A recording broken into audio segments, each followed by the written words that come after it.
नमस्कार दोस्तों, JP stenography YouTube channel पर आपका स्वागत है। यह डिक्टेशन 110 वर्ड पर मिनट का होगा, जो कि 5 मिनट तक बोला जाएगा। जनसत्ता से लिया गया है। 10 सेकंड बाद स्टार्ट किया जाएगा। दोस्तों, अगर आप चैनल पर पहली बार आए हैं तो चैनल को सब्सक्राइब जरूर करें, साथ ही बेल आइकन भी ऑन कर दें ताकि आपको डेली नए नए शब्दों की डिक्टेशन और नोटिफिकेशन सबसे पहले मिलती रहे। Ready, start.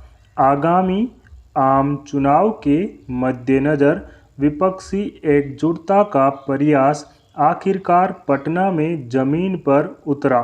17 दलों के करीब 30 बड़े नेता बैठक में शामिल हुए और एक सुर में साथ मिलकर चुनाव लड़ने का संकल्प दोहराया। यह निश्चित रूप से नीतीश कुमार की महीनों की मेहनत का सुफल था। इससे उम्मीद जताई जा रही है कि अगले लोकसभा चुनाव में भाजपा को बड़ी चुनौती मिलेगी, मगर आम चुनाव में अभी वक्त है और इस बीच विपक्षी दलों का यह सूत्र कितना टिकाऊ साबित हो पाता है, देखने की बात होगी।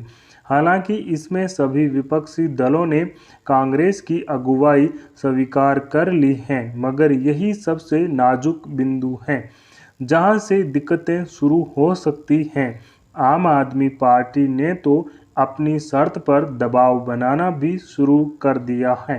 उसने स्पष्ट कहा है कि कांग्रेस दिल्ली सरकार संबंधी केंद्र के अध्यादेश पर उसका साथ दे, नहीं तो वह भी गठबंधन को लेकर विचार करने पर विवश होगी। आम आदमी पार्टी जिस तरह की आक्रामक राजनीति करती है, वह ढंग कांग्रेस का नहीं है। कांग्रेस अध्यादेश के समर्थन में कभी नहीं रही, मगर वह उसे लेकर सड़क पर नहीं उतरना चाहती है। वह सदन का मामला है और वह उसे सदन में उठाएगी, ऐसा उसने स्पष्ट भी कर दिया है। मगर आम आदमी पार्टी इसे लेकर कितने धैर्य का परिचय देती है, देखने की बात है। दरअसल विपक्षी दलों की एकजुटता का प्रयास पहली बार नहीं हुआ है। पिछली लोकसभा चुनाव के वक्त भी हुआ था, मगर सिरे नहीं चढ़ सका। भाजपा ने कुछ अधिक सीटों के साथ ही वापसी की थी। नए बने गठबंधन में ज़्यादातर क्षेत्रीय दल हैं और सबके अपने क्षेत्रीय स्वार्थ, समीकरण और मुद्दे हैं। अपने अपने क्षेत्र में सबकी लड़ाई भाजपा के अलावा कांग्रेस से भी है। विधानसभा चुनाव में वे कांग्रेस के विरोध में ही चुनाव लड़ते रहे हैं। इस तरह अगर सभी एकजुट होकर केवल भाजपा के विरोध में उतरते हैं तो उन्हें कांग्रेस के साथ अपनी सीटों का बंटवारा करना पड़ेगा, जिसके लिए उनकी पार्टी को खासा मंथन और विरोध से होकर गुजरना पड़ेगा।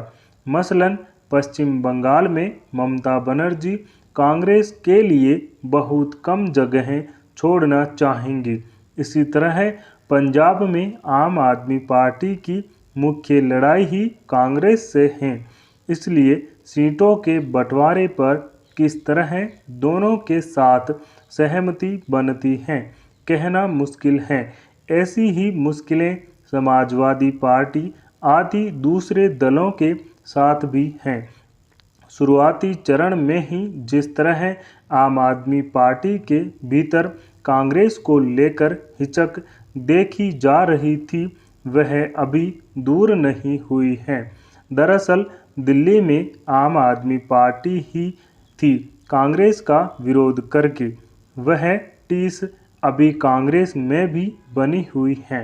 यही वजह है कि बहुत सारे मामलों में न केवल भाजपा बल्कि कांग्रेस की तरफ से भी उसे विरोध का सामना करना पड़ता है।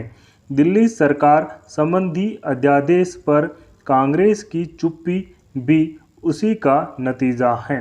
फिर आम आदमी पार्टी को यह भी लगता है कि अगर उसने कांग्रेस से किसी भी प्रकार का गठजोड़ कर लिया तो उसका जनाधार कमज़ोर हो सकता है।